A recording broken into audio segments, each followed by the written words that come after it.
Hello everyone.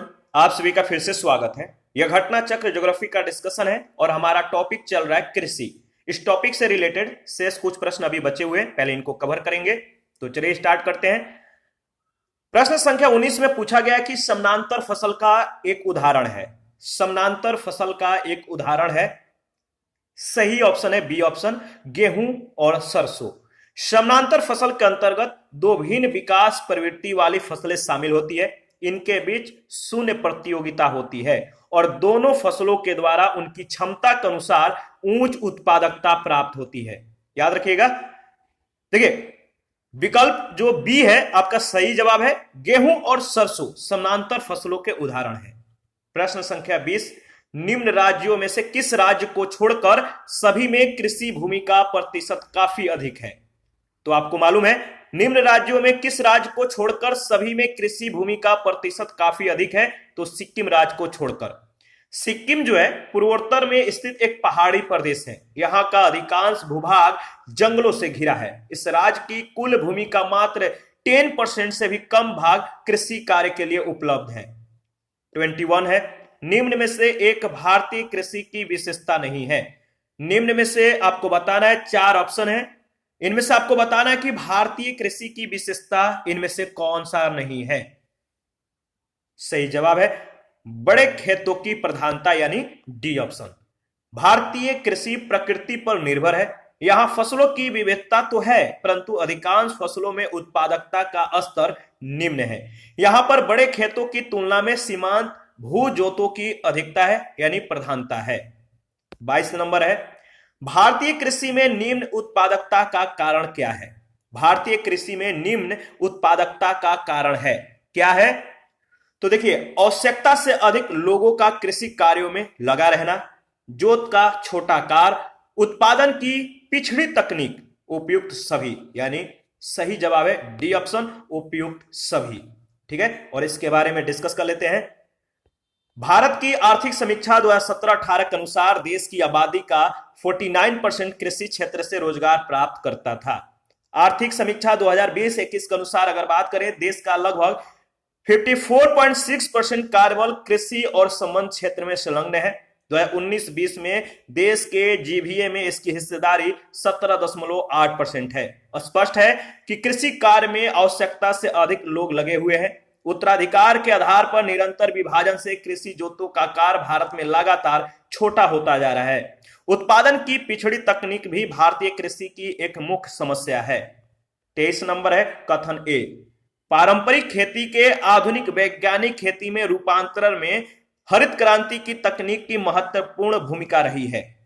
कारण are, इसमें सामाजिक एवं पर्यावरणीय लागत सम्मिलित नहीं होती। मैं फिर से रिपीट कर देता हूं। कथन ए कह रहा है कि पारंपरिक खेती के आधुनिक वैज्ञानिक खेती में रूपांतर में हरित क्रांति की तकनीक की महत्वपूर्ण भूमिका रही है। इसमें कारण आ रहा है, इसमें सामाजिक एवं पर्यावरणीय लागत सम्मिलित नहीं होती। तो देखिए, ए और आर दोनों सही है, परंतु आर एक ही सही व्याख्या नहीं है। बी ऑप्शन राइट ऑप्शन है। हरित क्रांति के कारण भारतीय कृषि अपने जीवन निर्वाहक स्वरूप के बजाय व्यापारिक तथा बाजारोन्मुख रूप जो है ग्रहण करती जा रही है। भारतीय खेती के वैज्ञानिक खेती का रूप धारण करने में हरित क्रांति का महत्वपूर्ण योगदान रहा, परंतु हरित क्रांति का लाभ आज तक जो भी दर्शाया जाता रहा है, उसमें हरित क्रांति के कारण होने वाली सामाजिक और पर्यावरणीय क्षति को शामिल नहीं किया जाता है। दोनों अलग अलग तथ्य है। ये दोनों तथ्य सत्य है, लेकिन एक दूसरे के तथ्य की स्पष्ट व्याख्या नहीं है। आगे बढ़ते हैं। 24 है, निम्नलिखित में से कौन सा भारतीय कृषि की निम्न उत्पादकता का कारण नहीं है? निम्नलिखित में से कौन सा भारतीय कृषि की निम्न उत्पादकता का कारण नहीं है? तो आपको मालूम है, सहकारी कृषि, सी ऑप्शन। देखिए, जनसंख्या का दबाव, प्रचंड बेरोजगारी और भू जोतों का जो आकार है छोटा होना भारतीय कृषि की निम्न उत्पादकता के कारण है। जबकि सहकारी कृषि कृषि के विकास का एक साधन है। इसके तहत छोटे छोटे किसान संयुक्त रूप से कृषि कार्य करते हैं। 25 है, भारत में संकर यानी चालू जोतों का सबसे बड़ा औसत आकार है। किस राज्य में?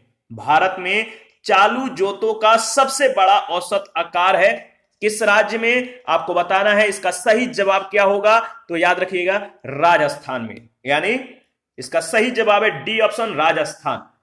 प्रश्न काल में दिए गए विकल्पों में से भारत में चालू जोतों का सबसे बड़ा औसत आकार राजस्थान में था। वर्तमान स्थिति यानी कृषि संगणना 2015-16 चरण सेकंड के अनुसार अगर बात करें तो देश में कुल 157.82 मिलियन हेक्टेयर परिचालन या परिचालित क्षेत्र, इसमें सर्वाधिक योगदान राजस्थान का है, जिसके पश्चात क्रमशः महाराष्ट्र, इसके बाद उत्तर प्रदेश का स्थान है, जबकि देश के क्रियाशील जोतों में सर्वाधिक जोतों की संख्या उत्तर प्रदेश में और बिहार में है, 26 है, यानी 26 नंबर। भारत में कृषि को क्या समझा जाता है? भारत में कृषि को देखिए जो समझा जाता है जीविकोपार्जन का साधन। भारत में कृषि को जीविकोपार्जन का एक साधन समझा जाता है। जीवन निर्वाह यह कृषि व्यवस्था है। भारत की कृषि व्यवस्था किस प्रकार का है? जीवन निर्वाह। 27 नंबर है, भारतीय कृषि के संदर्भ में निम्नलिखित में से कौन सा कथन सही है? भारतीय कृषि के संदर्भ में निम्नलिखित में से कौन सा कथन सही है, आपको बताना है। तो देखिए इसका सही जो कथन है वह ए ऑप्शन, भारत में दालों की खेती के अंतर्गत आने वाला लगभग 90% क्षेत्र वर्षा के द्वारा पोषित है। ए ऑप्शन जो कथन है वो सही है। प्रश्नकाल के दौरान भारत में दालों की खेती के अंतर्गत केवल 12.7% भाग को ही सिंचाई सुविधाओं का लाभ मिल रहा था। शेष 83.9% भाग वर्षा के द्वारा पोषित था, इसलिए कथन ए लगभग सही है। पिछले 2 दशकों में दालों की खेती को देखा जाए तो स्पष्ट हो जाता है कि उस समय दालों की खेती के अंतर्गत 246.62 लाख हेक्टेयर क्षेत्र था। वहीं 2004-05 में यह घटकर 227.6 हो गया 2018-19 के डेटा के अनुसार। और देखिए यह कहना कि कुल क्षेत्र में दालों का भाग जो है दोगुना हो गया है, गलत है। यानी कि जो दालों का जो क्षेत्र है वो दोगुना हो गया है, यह गलत है। विश्व में कुल क्षेत्र में होने वाली चावल की कृषि लगभग 29% भारत में किया जा रहा है, इसलिए कथन सी गलत है। वर्तमान में विश्व में शीर्ष 10 चावल उत्पादक देशों में चावल की कृषि का लगभग 32.5% भारत में किया जा रहा है। भारत में खेती के कुल क्षेत्र में लगभग 23.7% में भाग पर जो है 2011-12 के जो 2011-12 इसमें इसके डेटा में 22.33% है। तो याद रखिएगा भारत में खेती के कुल क्षेत्र में से लगभग 23.7% भाग पर चावल की कृषि की जा रही थी, न कि 34% भाग पर, इसलिए कथन डी गलत है। वर्तमान में भारत में खाद्यान्न के सकल क्षेत्र में से लगभग 34.32% भाग पर चावल की कृषि की जा रही है। ठीक है, आगे बढ़ते हैं। नेक्स्ट प्रश्न है, प्रश्न संख्या 28 है, भारत में रासायनिक उर्वरकों के 2 बड़े उपभोक्ता कौन कौन हैं? भारत में रासायनिक उर्वरकों के 2 बड़े उपभोक्ता हैं, आपको मालूम है, उत्तर प्रदेश और आंध्र प्रदेश। 2013-14 के आंकड़े के आधार पर अगर आप देखिएगा तो राज्यों में सर्वाधिक उर्वरक उपभोक्ता के दृष्टि से जो क्रम है उत्तर प्रदेश, इसके बाद आंध्र प्रदेश। 2018-19 में शीर्ष उर्वरक उपभोक्ता राज्य जो है उत्तर प्रदेश, महाराष्ट्र और मध्य प्रदेश है। तो न्यू डेटा ध्यान रखिएगा। 29 है, निम्नलिखित हरी खाद वाली फसलों में से किसमें नाइट्रोजन की मात्रा सर्वाधिक पाई जाती है? निम्नलिखित हरी खाद वाली फसलों में से किसमें नाइट्रोजन की मात्रा सबसे ज्यादा पाई जाती है? तो याद रखिएगा, क्या याद रखिएगा? लोबिया, सी ऑप्शन, बोड़ा या लोबिया। बोड़ा को लोबिया कहते हैं या लोबिया को बोड़ा भी कहते हैं। हरी खाद वाली फसलों में से नाइट्रोजन की सर्वाधिक मात्रा बोड़ा में यानी लोबिया में 0.49% जो है पाई जाती है। हरी खाद कृषि में उस सहायक फसल को कहते हैं जिसकी खेती मुख्यतः भूमि में पोषक तत्वों को बढ़ाने और उसमें जैविक पदार्थों की पूर्ति करने के उद्देश्य से की जाती है। ढैंचा में 0.42%, सनई में 0.43% और ग्वार में 0.34% नाइट्रोजन की मात्रा पाई जाती है। 30 नंबर है, नई सुधारी गई उसर में हरी खाद के लिए उपयुक्त फसल है। नई सुधारी गई उसर में हरी खाद के लिए उपयुक्त फसल है लोबिया, ए ऑप्शन। 31 है, संतुलित उर्वरक प्रयोग किए जाते हैं। संतुलित उर्वरक प्रयोग किए जाते हैं। उत्पादन बढ़ाने के लिए, खाद्य की गुणवत्ता उन्नत करने के लिए, भूमि की उत्पादकता बनाए रखने के लिए, यानी इन तीनों के लिए उपयुक्त सभी सही है, यानी डी ऑप्शन। संतुलित उर्वरकों का उपयोग उत्पादन को बढ़ाने के लिए, खाद की गुणवत्ता उन्नत करने के लिए और भूमि की उत्पादकता बनाए रखने के लिए किया जाता है। 32 है, दक्षिण या दक्षिणी भारत में उच्च कृषि उत्पादकता का क्षेत्र पाया जाता है। दक्षिणी भारत में उच्च कृषि उत्पादकता का क्षेत्र पाया जाता है तमिलनाडु तट में, याद रखिएगा, तमिलनाडु तट में उच्च कृषि उत्पादकता का क्षेत्र, दक्षिण भारत में आंध्र प्रदेश का तटवर्ती क्षेत्र, तमिलनाडु का तटीय भाग, गुजरात का सूरत क्षेत्र और महाराष्ट्र के कोल्हापुर और सतारा क्षेत्र है। और प्रश्न संख्या 33 है, पुनर्भरण योग भौम जल संसाधन में सबसे संपन्न राज्य कौन सा है?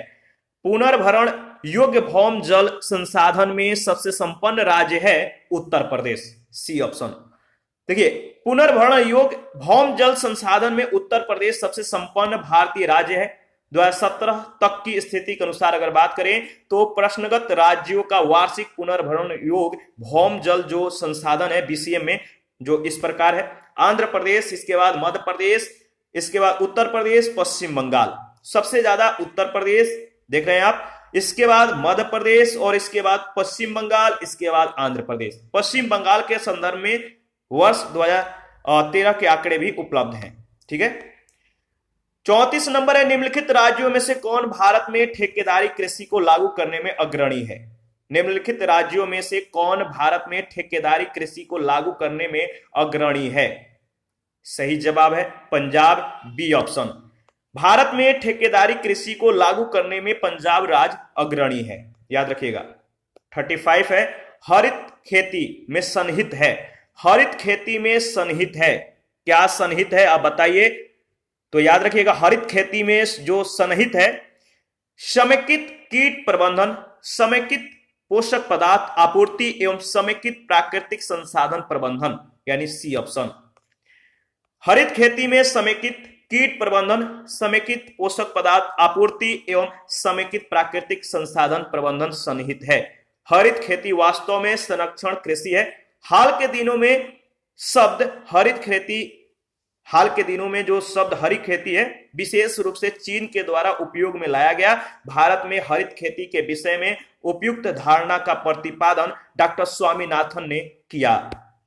आगे बढ़ते हैं और प्रश्न संख्या 36 है, भारतीय कृषि पर वैश्वीकरण के प्रभाव के संदर्भ में निम्नलिखित में से कौन सी व्याख्या असत्य है? भारतीय कृषि पर वैश्वीकरण के प्रभाव के संदर्भ में निम्नलिखित में से कौन सी व्याख्या असत्य है? तो याद रखिएगा, जलवायु परिवर्तन, ए ऑप्शन। भारत में वैश्वीकरण की शुरुआत नरसिम्हा राव सरकार के द्वारा 1991 में की गई। तब से लेकर आज तक भारतीय कृषि पर वैश्वीकरण का अत्यधिक प्रभाव पड़ा है, जिनमें अंतर्राष्ट्रीय बाजारों तक भारतीय किसानों के उत्पादों की पहुंच, नगदी फसलों पर अत्यधिक बल, आय असमानता में वृद्धि, आर्थिक सहायता में कटौती आदि शामिल है। वैश्वीकरण के तहत बड़े किसानों को अधिक लाभ होता है, जबकि छोटे किसानों को उतना लाभ नहीं मिल पाता। जलवायु परिवर्तन पर वैश्वीकरण का प्रभाव नहीं पड़ता है, याद रखिएगा। 37 है, निम्नलिखित में से कौन सा एक बीज ग्राम संकल्पना सीड विलेज कॉन्सेप्ट के प्रमुख उद्देश्यों का सर्वोत्तम वर्णन करता है? निम्नलिखित में से कौन सा एक बीज ग्राम संकल्पना के प्रमुख उद्देश्यों का सर्वोत्तम वर्णन करता है? इसका सही जवाब क्या होगा आप बताइए? याद रखिएगा, सही जवाब है बी ऑप्शन। किसानों को गुणवत्ता युक्त बीज उत्पादन का प्रशिक्षण देने में लगाना और उनके द्वारा दूसरों को समुचित समय पर तथा वहन करने योग्य लागत में गुणवत्ता युक्त बीज उपलब्ध कराना, यानी बी ऑप्शन। देखिए, बीज ग्राम संकल्पना का मुख्य उद्देश्य एक समान विचारों वाले किसानों को स्वयं सहायता समूह में एक साथ प्रशिक्षण प्रदान करना, जिससे कि वे अपनी पसंद की फसलों के बीजों को उत्पादित करने के साथ काम कर सके, जिससे स्वयं की तथा साथी किसानों को बीजों की जरूरतों को उचित समय और सस्ती कीमत पर पूरा किया जा सके। 38 है, एगमार्क क्या है? आप बताइए 38 में जो प्रश्न पूछा गया है एग मार्क है। तो देखिए एग मार्क जो है वो है गुणवत्ता गारंटी की मोहर। जो एग मार्क है वो क्या होता है? गुणवत्ता गारंटी की मोहर। ठीक है। एग मार्क केंद्र सरकार के द्वारा प्रायोजित योजना है जो कृषि उत्पाद यानी ग्रेडिंग एवं मार्केटिंग अधिनियम 1937 के अंतर्गत कृषि और संबद्ध उत्पादों की ग्रेडिंग और मानकीकरण को प्रोत्साहित करती है। 1938 के बाद से योजना जो है अब तक लगातार लागू है, इसलिए आपका डी विकल्प सही है। 39 है भारत में सीमांत कृषि भूमि जोत का आकार है। भारत में सीमांत कृषि भूमि जोत का आकार है, बताइए। तो देखिए 1 हेक्टेयर से कम, डी ऑप्शन। भारत में सीमांत कृषि भूमि जोत का जो आकार है वो 1 हेक्टेयर से भी कम है, तो डी ऑप्शन आपका बिल्कुल सही है। आप यहां पे देख सकते हैं कृषि गणना 2015-16 के अनुसार परिचालन जोतों की संख्या और क्षेत्र का आकार समूह निम्न है। आकार समूह देख लीजिए। देखिए सीमांत कृषि भूमि जोत जो होता है इसका आकार 1 हेक्टेयर से कम, छोटी जोत 1 से 2 हेक्टेयर, अर्ध मध्यम जोत 2 से 4 हेक्टेयर, मध्यम जोत 4 से 10 हेक्टेयर और बड़ी जोत 10 हेक्टेयर से अधिक।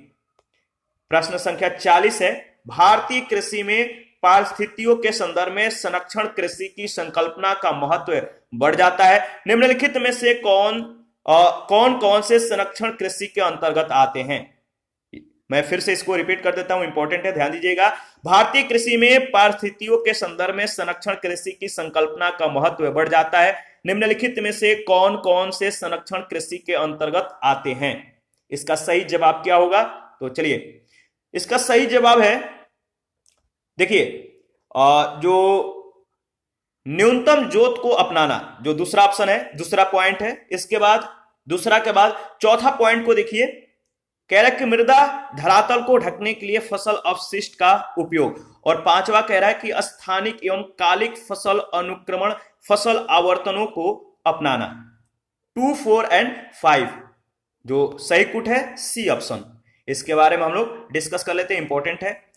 देखिए संरक्षण कृषि वह पद्धति है जिसमें कृषि लागत को कम रखते हुए अत्यधिक लाभ और टिकाऊ उत्पादकता लाई जा सकती है। साथ ही प्राकृतिक संसाधनों जैसे मृदा, जल, वातावरण व जैविक उर्वरकों में संतुलित वृद्धि होती है। इसमें कृषि क्रियाओं जैसे शून्याकर्षण या अति न्यूनाकर्षण के साथ कृषि रसायनों और अकार्बनिक व कार्बनिक स्रोतों का संतुलित व समुचित प्रयोग होता है ताकि कृषि की विभिन्न जैव क्रियाओं पर विपरीत प्रभाव न हो। संरक्षित खेती में न्यूनतम जुताई से फसल अवशेष मृदा की सतह पर बने रहते हैं। इससे मृदाक्षरण होता है, मृदाक्षरण बहुत कम हो पाता है, यानी मृदा का नुकसान या क्षरण कम होता है।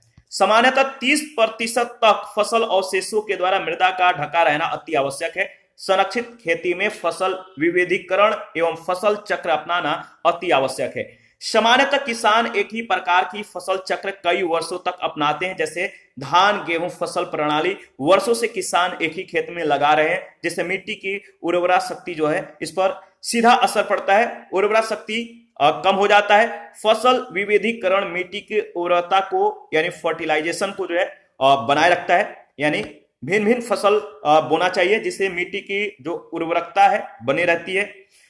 फसल संबंधित कीटों और रोग व्याधियों को भी यह कम करता है, तो याद रखिएगा। और इसी के साथ आज का सेशन समाप्त करते हैं। नेक्स्ट सेशन में हरित क्रांति के संदर्भ में डिस्कस करेंगे। आप अपना प्रतिक्रिया जरूर दीजिए, आपके प्रतिक्रियाओं का हमें बेसब्री से इंतजार रहता है। और जिन लोगों ने Telegram channel, Telegram quiz group, Facebook page, Instagram को ज्वाइन नहीं किया है, वीडियो के डिस्क्रिप्शन बॉक्स में उसका लिंक है, आप लोग ज्वाइन कीजिए। हम लोग जो भी यहाँ डिस्कस करते हैं टेलीग्राम क्विज ग्रुप में जो है हम लोग उसका प्रैक्टिस करते हैं, तो आपके लिए बहुत फायदेमंद है।